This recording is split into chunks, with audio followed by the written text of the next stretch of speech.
Hello दोस्तों, welcome back to Computech with Alka. तो जैसा कि ये वीडियो स्टार्ट करने से पहले जो भी वीडियोस का रिचुअल रहता है उससे हम अपनी वीडियो स्टार्ट करते हैं। तो ये वीडियो एंड तक जरूर देखें ताकि आपको कॉन्सेप्ट अच्छे से क्लियर हो जाए। उसके इस वीडियो के लास्ट में जो भी मैं क्वेश्चन पूछूंगी तो मैं आपसे एक्सपेक्ट कर रही हूँ तो आप उन क्वेश्चंस का आंसर मुझे कमेंट बॉक्स में देंगे। और अगर आपको कोई डाउट फिर भी रह जाता है तो आप मुझसे directly with the help of comment section deal कर सकते हैं। और अगर आपको ये वीडियो अच्छा लगे तो वीडियो को लाइक करें, शेयर करें, चैनल को सब्सक्राइब करना ना भूलें एंड साथ ही साथ कमेंट जरूर करें। तो चलिए ये वीडियो आज का हमारा जो टॉपिक है उसे स्टार्ट करते हैं कुछ इमेजिन करके। चलिए इमेजिन करते हैं, इमेजिनेशन रखते हैं हम लोग आज ये कि सपोज कि मैं अकेले मेरे घर में रहती हूँ और ऑफिस से आज घर पे जा रही हूँ, जो कि मेरा नॉर्मल रूटीन है। तो मैं ऑफिस से घर पे जा रही हूँ, जैसे मैं डोर ओपन करती हूँ मेरे घर का, जैसे ही डोर ओपन करती हूँ ऑटोमेटिकली लाइट्स ऑन हो रही है मेरे घर की। और कुछ टाइम बाद जैसे कि मैं काउच पे या सोफे पे रेस्ट कर रही हूँ तो ऑटोमेटिकली कोई मेरे लिए पानी लेके आ रहा है। और साथ ही साथ अगर हम बात करें कुछ टाइम बाद मेरे लिए ऑटोमेटिकली कोई चाय या फिर कोई कॉफी लेके आ रहा है। और रेस्ट करते करते ही साथ मुझे ये सुनने को मिलता है कि मेरे favourite songs side by side चलने लगे हैं ऑटोमेटिकली।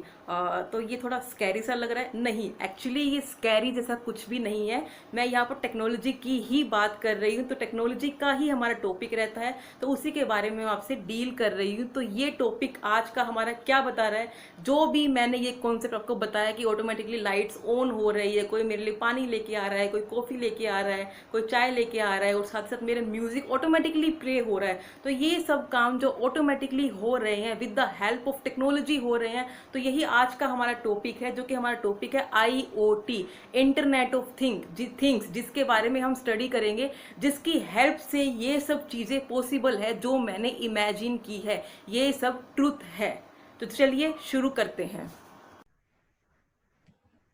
तो दोस्तों आपके घर में ऐसे कितने डिवाइसेस है जो इंटरनेट के साथ कनेक्टेड है, जैसे कि आपका लैपटॉप हो गया, स्मार्टफोन हो गया, राउटर हो गया, टैबलेट हो गया। ये सब जो आपके डिवाइसेस है इंटरनेट से कनेक्टेड है। इसके अलावा अगर घर में कोई कुछ और बात करें तो smart devices like smart TV हो गया, सिक्योरिटी कैमराज हो गया, ये सब भी इंटरनेट से कनेक्टेड होते हैं। तो ऐसे में हम रोज नई नई डिवाइसेस का यूज कर रहे हैं जो इंटरनेट के साथ कनेक्टेड हो रहे हैं या हो सकते हैं। अब इन सभी डिवाइसेस जो कि इंटरनेट के थ्रू जुड़े हुए हैं, कनेक्टेड हो रखे हैं, इन्हीं की फैमिलीज को हम इंटरनेट ऑफ थिंग्स कहते हैं, IoT कहते हैं। इंटरनेट तो जैसे जैसे कि आप आज के टाइम में सब लोग यूज कर रहे हैं, मोबाइल में यूज यूज कर रहे हैं, व्हाट्सएप हो गया, फेसबुक हो गया, ट्विटर हो गया, इन सब के थ्रू आप इंटरनेट प्रॉपरली यूज कर रहे हैं आज के टाइम। लेकिन इंटरनेट ऑफ थिंग्स थोड़ा सा इससे डिफरेंट है। इसमें फिजिकल डिवाइसेस अपने स्मार्ट फीचर्स के साथ इंटरनेट के साथ जुड़े हुए होते हैं, यानी कि जो फिजिकल डिवाइस अपने इनके जो स्मार्ट फीचर्स होते हैं ना, उनके थ्रू इंटरनेट से कनेक्टेड होते हैं, जो आपके लिए ऑटोमेटिकली सारा काम करते हैं। तो IoT फिजिकल डिवाइस और डेली रूटीन की जो थिंग्स में इंटरनेट कनेक्टिविटी का जो भी होता है, टेक्नोलॉजी होती है, उसका एडवांसमेंट वर्जन है IoT। जो भी हम काम करें डेली रूटीन में तो उसका एडवांस वर्जन क्या है, IoT हो गया। इलेक्ट्रॉनिक्स, इंटरनेट कनेक्टिविटी, हार्डवेयर के कोई अदर कंपोनेंट्स हो गए जैसे कि सेंसर हो गया, तो उनके साथ एम्बेडेड ये डिवाइसेस इंटरनेट पर दूसरों के साथ कम्युनिकेट और इंटरेक्ट कर सकते हैं और उन तक दूर से ही कंट्रोल भी कर सकते हैं। जैसे कि हम बात करें फिजिकल थिंग्स की, तो फिजिकल थिंग्स की बात करें तो उसमें हो गया कंप्यूटर हो गया, लैपटॉप हो गया, स्मार्टफोन हो गया, उसके अलावा फ्रिज हो गया, माइक्रोवेव हो गया, ओवन हो गया, टेलीविजन हो गया, वॉशिंग मशीन हो गया। और अगर हम बात करें प्लेसेस की, तो प्लेसेस के अकॉर्डिंग अगर हम डिस्कस करें तो उसमें आता है आपका घर आ गया, हाउस आ गया, रूम आ गया, किचन आ गया। और अगर हम ह्यूमन इंटरेक्शन की बात, तो ह्यूमन तो हम खुद हैं ही। तो ये क्या करता है, physical things, places and human को आपस में किसी नेटवर्क पर जोड़ने जोड़ने का जोड़ता है एक्चुअली इंटरनेट के थ्रू। तो उसे ही हम इंटरनेट ऑफ थिंग्स कहते हैं, यानी कि इन तीनों चीजों को जोड़कर जो भी हम फंक्शनैलिटी परफॉर्म कर रहे हैं उसे ही हम इंटरनेट ऑफ थिंग्स कहते हैं। जहां पर ये एक दूसरे के साथ कम्युनिकेट करते हैं, डाटा सेंड करते हैं, रिसीव करते हैं, प्रोसेस करते हैं, एंड उसके अकॉर्डिंग ही उन्हें उनके ऊपर एक्शन लिया जाता है। ये सभी कनेक्टेड थिंग्स जो भी है आपस में थ्री टाइप से कम्युनिकेट करती है, जिसमें फर्स्ट आता है ह्यूमन टू ह्यूमन, सेकंड आता है human to machine, and the third one, last one is a machine to machine. Human to human नाम से आपको समझ में आ रहा होगा, ह्यूमन टू ह्यूमन का मतलब क्या है, जब किसी आईओटी सिस्टम पर पर्सन आपस में एक दूसरे से कम्युनिकेट करते हैं तो उसे हम ह्यूमन टू ह्यूमन कहते हैं। और अगर हम ह्यूमन टू मशीन की बात करें, जब आईओटी सिस्टम पर अवेलेबल थिंग्स एंड मशीनें ह्यूमन से कम्युनिकेट करती है तो उसे हम ह्यूमन टू मशीन कहते हैं। And the last one, machine to machine की अगर बात करें हम लोग, तो उसमें क्या रहता है, आईओटी सिस्टम की मोस्टली सक्सेस इसी कम्युनिकेशन पर डिसाइड की जाती है एक्चुअली, क्योंकि इस मॉडल में एक आईओटी सिस्टम जुड़ी हुई मशीनें आपस में ही कम्युनिकेट करती हैं और एक दूसरे से डेटा को रिसीव करती है और उन्हीं के अकॉर्डिंग एक्शन लेती है, यानी कि मशीन टू मशीन इंटरेक्शन होता है। तो ये मेन सक्सेसफुली यहाँ पर फैसिलिटी प्रोवाइड करवाता है मशीन टू मशीन में। अगर हम समझे आईओटी को उसके एग्जाम्पल के साथ, तो एग्जाम्पल लेते हैं, आपको कॉन्सेप्ट अच्छे से क्लियर हो जाएगा। तो फर्स्ट एग्जाम्पल मैं ले रही हूँ, सपोज कि आप कहीं रास्ते में जा रहे हैं और अचानक आपका कार का एक्सीडेंट, सपोज कि हो ही ना ऐसा, भगवान ना करे, बट जस्ट हम अज्यूम कर रहे हैं कि आपके कार का एक्सीडेंट हो जाता है और आपके गाड़ी में लगे जीपीएस एक सिग्नल उस एरिया के लोकल पुलिस स्टेशन को भेज दे। आपकी गाड़ी में जो भी जीपीएस लगा हुआ होता है तो वो ऑटोमेटिकली उस एरिया के पुलिस स्टेशन के पास चला जाता है, जिसमें आपकी लोकेशन का ग्रिड रेफरेंस दिया हुआ होता है और आपके गाड़ी के जीपीएस से भेजा हुआ सिग्नल इंस्टेंटली वहां के पुलिस स्टेशन में अवेलेबल वैसे ही टेक्निक के थ्रू रिसीव कर लिया जाता है, जो कि टेक्निक आपकी गाड़ी में यूज हो रही होती है और आपकी हेल्प के लिए पुलिस इंस्टेंट वहां एक्सीडेंट प्लेस पर पहुंच जाती है और आपकी हेल्प कर देती है। तो कैसे आप सोच सकते हैं कि ये कितना बेनिफिशियल है हमारे लिए आज के टाइम में आईओटी। इन केस कोई इमरजेंसी होती है तो कैसे हम इनसे बच सकते हैं। चलो एक और एग्जांपल से हम समझते हैं, जैसे कि अगर आप कुछ काफी जल्दीबाजी में अगर हम बात करें, तो ऑफिस के लिए निकल चुके हैं घर से डायरेक्टली और घर पर जो भी गेट्स है, लाइट्स है, सब कुछ ऑन, ओपन एंड ऑन ही छोड़ आए हैं। और अब ऐसी कंडीशन में आपके घर में लगा डिवाइस आपको एक मैसेज सेंड कर देता है कि मैंने घर के सारे जो गेट्स हैं और जो लाइट्स हैं वो बंद कर दिए हैं। जैसे ही आप घर के अंदर एंट्री करें, वापस घर पे आए, तो एक इस स्विच को प्रेस करें, डायरेक्टली सारे गेट्स और लाइट्स आपकी ओपन हो जाएगी। तो ये टेक्नोलॉजी भी कौन कर रहा है, आईओटी की हेल्प से ही हो पा रही है। चलो एक और एग्जाम्पल से हम समझते हैं ताकि आपको कॉन्सेप्ट एकदम अच्छे से क्लियर हो जाए कि क्या टेक्नोलॉजी हमें फैसिलिटी प्रोवाइड करवा रहा है। सपोज कि आज गर्मी ज्यादा है, काफी टेम्परेचर काफी हाई है, और ऐसे में अगर आप सोच रहे हैं कि मैं घर, अभी ऑफिस से मैं घर के लिए निकली हूँ या निकला हूँ, तो उस कंडीशन में आपको ये लग रहा है कि जैसे ही मैं घर पे पहुंची और मेरे रूम का जो एसी है वो ऑन ही मिले ताकि मेरा रूम ऑटोमेटिकली मेरे को ठंडा ही मिले। तो उस कंडीशन में मैं क्या करूंगी, मैं वहीं पे बैठी with the help of remote censoring के थ्रू मैं डायरेक्टली मेरे रूम का एसी ऑन कर सकती हूँ। जैसे मैं घर पे पहुंचूंगी तो मुझे मेरा रूम ठंडा मिलेगा। तो ये फैसिलिटी भी कौन प्रोवाइड करवा रहा है, with the help of IoT ही हम लोग ये कर पा रहे हैं। तो आप लोग सोच सकते हैं ये कितना बेनिफिशियल है आज के टाइम में। जो कि यहाँ पे थर्ड पॉइंट पे मैंने एक जो लिखा है वो बताती हूँ आपको। with more than 7 billion connected IoT devices today's experts are expecting things number to grow to 10 billion by 2020 and 22 billion by 2025 तक। तो आप सोचो अभी आज के टाइम में 7 बिलियन आईओटी डिवाइसेस यूज हो रहे हैं और ये एक्सपेक्टेड है कि एक्सपर्ट्स ने जो एक्सपेक्ट किया है 2020 तक ये 10 बिलियन हो जाएंगे और 2025 तक ये 22 बिलियन हो जाएंगे। तो आप सोच सकते हैं कि आज के टाइम में आईओटी का कितना यूज हो रहा है। अब हम कॉन्सेप्ट देखते हैं कि आईओटी का ओरिजिन कहाँ से हुआ था, ये कहाँ से आया है। सबसे पहले सीएम यूनिवर्सिटी में कोक वेंडिंग मशीन को इंटरनेट से जोड़कर IoT, internet of things accreditation का ओरिजिन हुआ। ये अपने आप में सबसे पहला इंटरनेट कनेक्टेड डिवाइस था। आईओटी वर्ड का पहली बार इन्वेंशन, जो भी आईओटी वर्ड यूज हो रहा है यहाँ पे, इंटरनेट ऑफ थिंग्स यूज हो रहा है, इसका पहली बार इन्वेंशन पीएनजी, जो कि बाद में एमआईटी ऑटो आईडी सेंटर हुआ था, उसी के केविन एस्टन के थ्रू 1999 में किया गया था। तो ये बेसिक इसका ओरिजिन है कि ओरिजिन कहाँ से हुआ था इसका।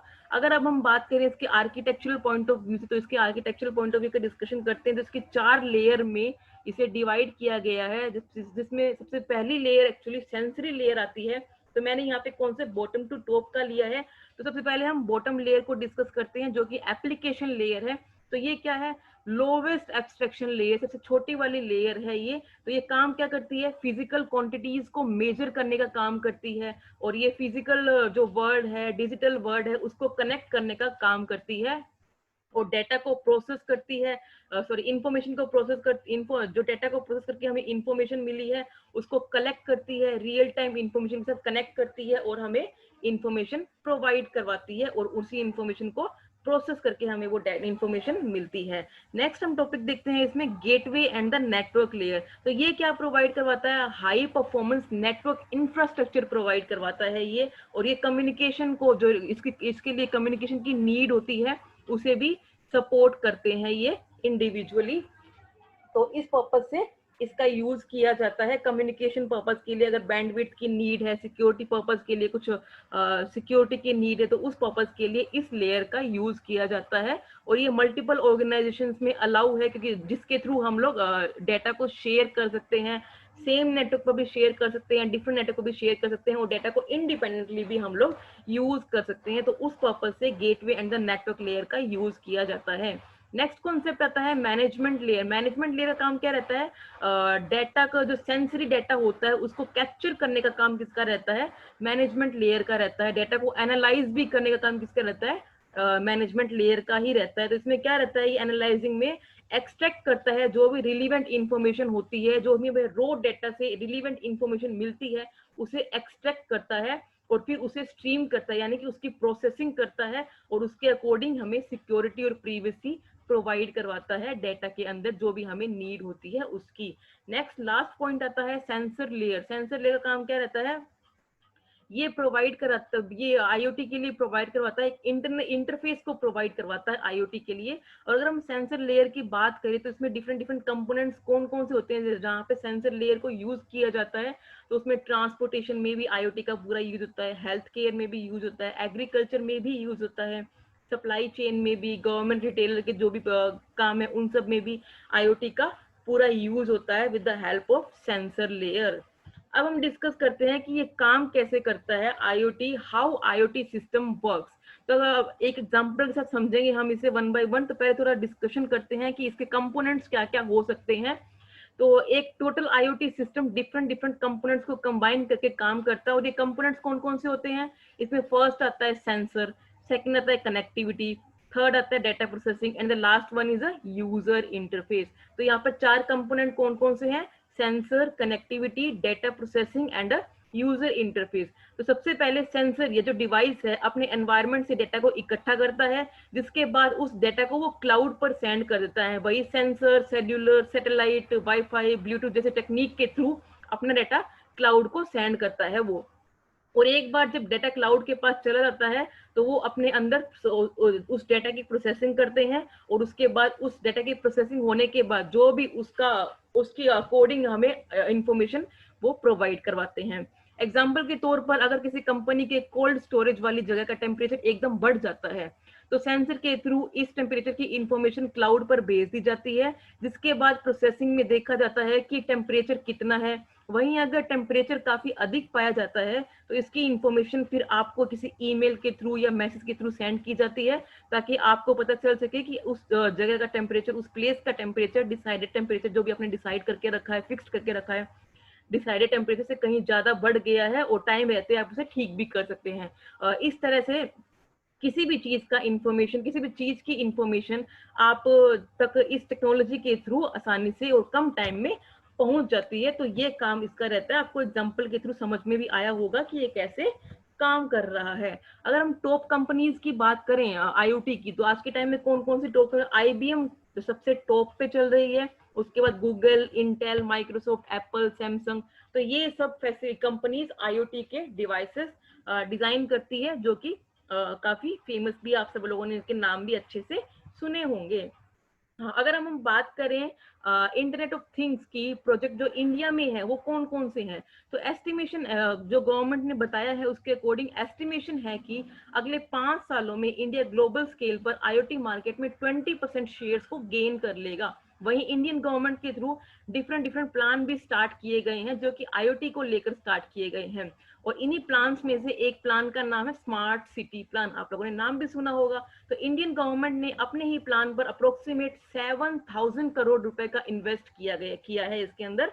और अपने इस प्लान के अंडर गवर्नमेंट अर्बन एरिया में स्मार्ट पार्किंग हो गया, स्मार्ट अर्बन लाइटिंग हो गया, स्मार्ट सिटी मेंटेनेंस हो गया, सिविल डिफेंस हो गया, स्मार्ट ग्रिड हो गया, स्मार्ट एनर्जी हो गया, वाटर मैनेजमेंट जैसे एम को पाना चाहते हैं इन जो प्रोजेक्ट है इन प्लान्स के थ्रू।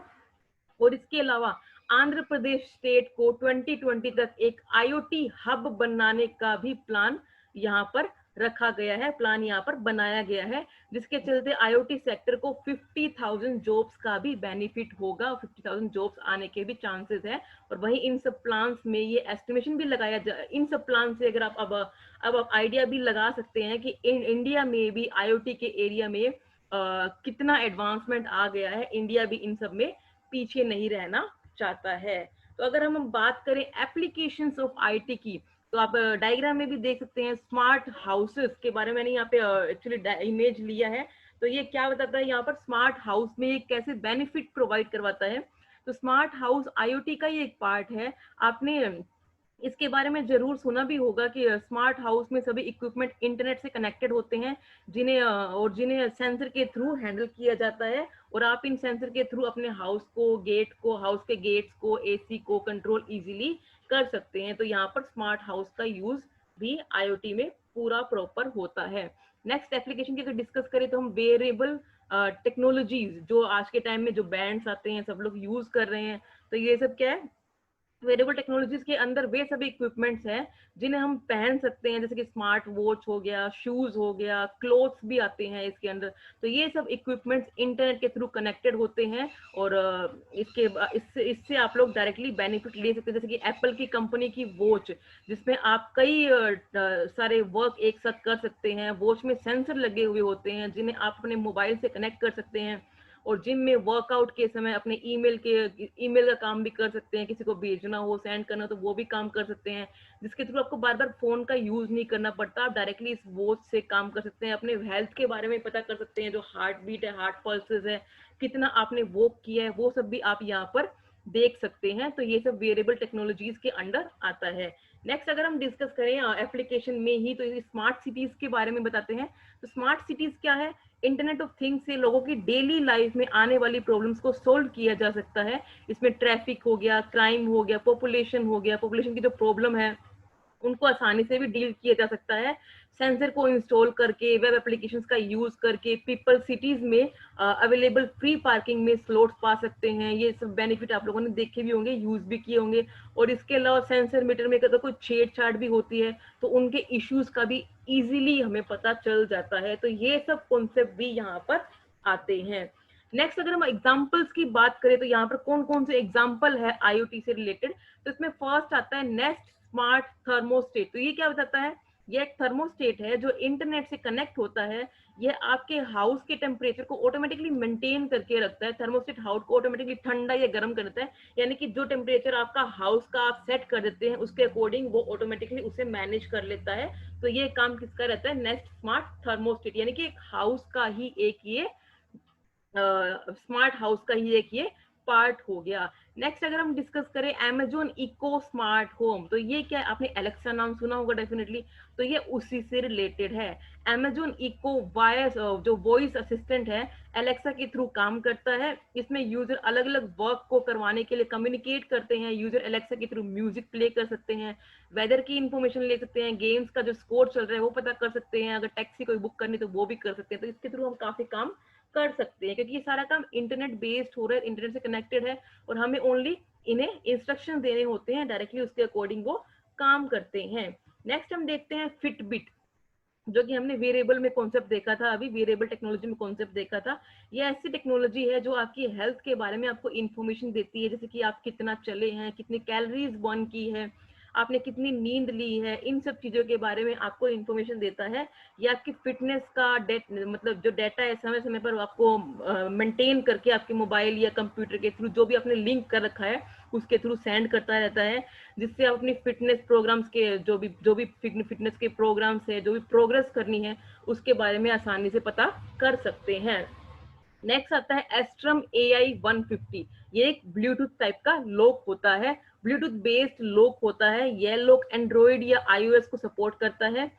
इससे आप अपने हाउस के इक्विपमेंट्स को आसानी से कनेक्ट कर सकते हैं और अपने मोबाइल की हेल्प से इन इक्विपमेंट्स को लॉक भी कर सकते हैं। तो ये भी काफी एडवांस टेक्नोलॉजी है। नेक्स्ट हम डिस्कस करते हैं बेनिफिट्स क्या क्या है इसके। अगर हम वैसे तो हम कंटिन्यू इस वीडियो में देखते ही आ रहे हैं कितने बेनिफिट है, बट फिर भी टू द पॉइंट अगर हम लोग डिस्कस करें तो उसके बेनिफिट्स क्या क्या है। Improved citizens quality of love, यानी कि जो सिटीजन्स की क्वालिटीज को इम्प्रूव करने का काम करता है। ये हमने एग्जांपल देखा हेल्थ केयर के जो भी बैंड थे हमारे, तो उनके थ्रू हम लोग अप टू डेट रहते हैं। तो हमें कैसे हेल्थ कॉन्शियस रहना है, हेल्थ के बारे में कैसे ध्यान रखना है, तो वो हमें इसके बारे में बताते रहते हैं। नेक्स्ट इसमें आता है न्यू बिजनेस अपॉर्चुनिटीज। जैसा कि आपको पता है आज के टाइम में सारा बिजनेस कंप्यूटर बेस्ड हो रहा है, तो कंप्यूटर की टेक्नोलॉजीज का आप कॉन्सेप्ट समझ सकते हैं। अगर कंप्यूटर से हमें इतना बेनिफिट हो रहा है तो इंटरनेट से अगर कनेक्ट कर ले तो कितना बेनिफिट होगा। यानी कि ये हमें न्यू बिजनेस को क्रिएट करने में बेनिफिट प्रोवाइड करवाता है। कोई न्यू जॉब लेनी हो, बेटर जॉब लेनी हो, तो डायरेक्टली हम यहाँ पर अप्लाई करके with the help of internet हम लोग यहाँ पर अप्लाई करके जो भी हमारी रिक्वायरमेंट के अकॉर्डिंग हम यहाँ पर देख सकते हैं, ले सकते हैं। इकोनॉमिकल ग्रोथ भी यहाँ पर काफी अच्छी होती है, क्योंकि टेक्नोलॉजी अगर एडवांसमेंट हो रही है तो डेफिनेटली अगर कंट्री पर्पज से बात करें तो वो भी काफी एनहेंस होगी। कंट्री के जो पर्सन है वो भी एनहेंसमेंट को फॉलो करेंगे और तो उनकी परफॉर्मेंस अच्छी होगी, तो इसलिए ये इकोनॉमिकल ग्रोथ के लिए भी काफी अच्छा है। तो इसके लिए कोई भी कंट्रीज में टेक्नोलॉजी अगर ऑप्ट हो रही है, टेक्नोलॉजी अगर आ रही है, तो उन्हें हर पर्सन को ऑप्ट करना चाहिए। नेक्स्ट लास्ट पॉइंट आता है बेटर एनवायरनमेंट। तो ये क्या करता है, जो नेचुरल रिसोर्सेज जैसे कि ट्री हो गया उनको सेव करने का काम भी करता है। और स्मार्ट, जैसे कि स्मार्ट सिटी का हमने कॉन्सेप्ट देखा था, तो ये हेल्प करता है creating the smart environment, greenery environment, sustainable planets को, तो इनको भी इम्प्रूव करने का काम इसके थ्रू होता है। तो अगर अब हम इसके ड्रॉबैक्स की बात करें तो ड्रॉबैक्स क्या होता है, जैसे कि आपको पता है इंटरनेट के ही मेनली ड्रॉबैक्स होते हैं सिक्योरिटी एंड प्रीवेसी। जो भी हमारा डेटा हम लोग यूज कर रहे हैं, एक्सेस कर रहे हैं, तो इंटरनेट पर अवेलेबल होता है, तो हर कोई उसे एक्सेस कर सकता है। तो सिक्योरिटी कंसर्न्स की यहाँ पर नीड होती है। सिक्योरिटी कंसर्न्स की जैसे कि साइबर सिक्योरिटी के जो भी गाइडलाइंस है उसको हमें फॉलो करना बहुत जरूरी होता है, ताकि हम कोई भी फ्रॉड होता है उनसे बच सके। अगर प्रीवेसी की बात करें तो हमारा सारा पर्सनल डेटा इंटरनेट पर अवेलेबल होता है, जो कि कभी ना कभी कहीं ना कहीं रिस्की भी काम कर सकता है। तो उस पर्पज से प्रीवियसी की भी यहाँ पर थोड़ा सा ड्रॉबैक हम यहाँ पर लेकर चलते हैं। अगर हम बात करें फ्लेक्सिबिलिटी की, तो फ्लेक्सिबिलिटी की बात करें तो ये क्या करता है, mainly it is mainly regarding interacting integrating with another system, as there are many diverse systems involve in the process. तो आईओटी क्या करता है, अलग अलग सिस्टम के साथ इंटरेक्ट करता है, क्योंकि यहाँ पर बहुत सारे सिस्टम्स अवेलेबल होते हैं। तो डिफरेंट डिफरेंट जो सिस्टम है, डिवाइसेस है, उनके साथ इंटरेक्शन करना यहाँ पर थोड़ा सा कॉम्प्लेक्स है। तो ये डाइवर्जन काफी ज्यादा है, गैप काफी ज्यादा है, तो इसके लिए यहाँ पर फ्लेक्सिबिलिटी कम होती है। अगर हम कॉम्प्लेक्सिटी की बात करें तो आईओटी का डिजाइन जो कॉम्प्लेक्शन है, वो डिजाइन जो इसका डिजाइनिंग पार्ट है वो काफी कॉम्प्लेक्स है। तो इसको डिजाइन करना काफी कॉम्प्लेक्स टास्क है। अगर हम बात करें डिप्लॉयमेंट की या मेंटेनेंस की तो वो काफी इजी है, बट अगर बात की जाए डिजाइनिंग पर्पज से तो यहाँ पर काफी कॉम्प्लेक्सिटी देखी जाती है। एंड कंप्लायंस की बात करें तो कंप्लायंस में अगर क्या ये बोल सकते हैं कि आईओटी के खुद के रूल्स एंड रेगुलेशंस होते हैं और उन्हीं के अकॉर्डिंग हमें यहाँ पर काम करना पड़ता है। तो ये इसका मेन ड्रॉबैक भी आता है। अब अगर हम बात करें इसके चैलेंजेस की, तो आईओटी में क्या क्या चैलेंजेस आ रहे हैं वो हम डिस्कस करते हैं। तो इसमें क्या आता है, इनसफिशिएंट टेस्टिंग एंड अपडेटिंग। तो जो भी सॉफ्टवेयर बन रहे हैं उनकी प्रॉपर टेस्टिंग नहीं हो रही, प्रॉपर अपडेट्स नहीं हो रहे, तो ये भी इसका एक चैलेंज की जैसे ही काम करता है। अगर एक बार सॉफ्टवेयर डिजाइन हो गया, उसके बाद एक बार सॉफ्टवेयर डिजाइन कर दिया विदाउट टेस्टिंग, तो उसमें काफी सारे एरर्स भी आएंगे, बग्स भी आएंगे, और अगर बाई चांस सॉफ्टवेयर एक बार टेस्टिंग के थ्रू सारा काम कंप्लीट हो गया और उसे एज इट इज रख दिया, यानी कि उसमें अपडेट्स नहीं आए, तो टेक्नोलॉजी को वो प्रॉपर ऑप्ट नहीं कर पाएगा और एक टाइम बाद वो बंद हो जाएगा। तो इसके लिए तो यहाँ पर अपडेशन भी रहना बहुत जरूरी होता है। नेक्स्ट आता है concern regarding data security and privacy, जो कि हमने अभी प्रीवियस स्लाइड में देखा, जो कि इसका ड्रॉबैक था। सॉफ्टवेयर कॉम्प्लेक्सिटी भी, यानी कि इसका डिजाइनिंग पार्ट काफी कॉम्प्लेक्स होता है, इसको डिजाइन करना काफी कॉम्प्लेक्स होता है। Next integration with AI and automation, तो इसको एआई के साथ इंटीग्रेट किया जा रहा है, यानी कि आर्टिफिशियल इंटेलिजेंस के साथ इंटीग्रेट किया जाता है ताकि वो स्मार्ट डिवाइसेस है हमारे कॉन्सेप्ट को समझ सके, धीरे धीरे इम्प्लीमेंट कर सके, परफॉर्मेंस को इंक्रीज कर सके। तो ये वाला पार्ट भी यहाँ पर काफी कॉम्प्लेक्स रहता है। Devices require a constant power supply which is difficult, तो उनके लिए, क्योंकि ये मशीन ही है, एक तरीके से मशीन ही है एक्चुअली, तो उसके लिए पावर सप्लाई की नीड ऑलवेज रहती है, विदाउट इसके ये काम नहीं करते हैं। और ये शॉर्ट रेंज कम्युनिकेशन में ही काम करते हैं, जैसे कि विद इन स्मॉल एरिया, जैसे कि हम कोई रूम की बात करें, एलेक्सा की बात करें, तो अगर मैं एलेक्सा से कम्युनिकेट कर रही हूँ तो एलेक्सा मेरे आसपास ही होना चाहिए, यानी कि कोई पर्टिकुलर नॉर्मल मेरे रूम में ही होना चाहिए, तभी वो कम्युनिकेट कर पाएंगे, अदरवाइज वो कम्युनिकेट नहीं कर पाएंगे। तो शॉर्ट रेंज में इसका काम होता है। अब मैं आपको कुछ ये वीडियो कुछ क्वेश्चंस के साथ छोड़ के जा रही हूँ, ताकि आप मुझे इन क्वेश्चंस का आंसर कमेंट बॉक्स में जरूर करेंगे। तो हमारा पहला क्वेश्चन है आज का, what are the main common IoT applications, IoT की कॉमन एप्लीकेशंस कौन कौन सी है, जो कि आज हमने वीडियोस में भी देखी है, आपको उनके ओनली नाम मेंशन करने हैं। नेक्स्ट, लेयर कौन कौन से होते हैं, जो आर्किटेक्चरल लेयर जो हमने आज डिस्कस किए थे, तो वो आपको यहाँ पर नाम मेंशन करने हैं कमेंट बॉक्स में। And the third one is the last question is what are the fundamental components of IoT, जो कि मैंने आपको बताया था जब IoT वर्क कैसे करता है, उसमें 4 कंपोनेंट्स थे, उसके वो कौन कौन से कंपोनेंट है वो आपको यहाँ पर डिस्कस करने हैं, आपको यहाँ पर कमेंट बॉक्स में मुझे लिख के बताने हैं। अगर आपको इस टॉपिक से रिलेटेड कोई भी डाउट है तो आप मुझसे डायरेक्टली डील कर सकते हैं with the help of comment section. अगर आपको मेरा वीडियो अच्छा लगा हो तो लाइक करें, चैनल को सब्सक्राइब करें, शेयर करें, कमेंट करना ना भूलें। Thank you.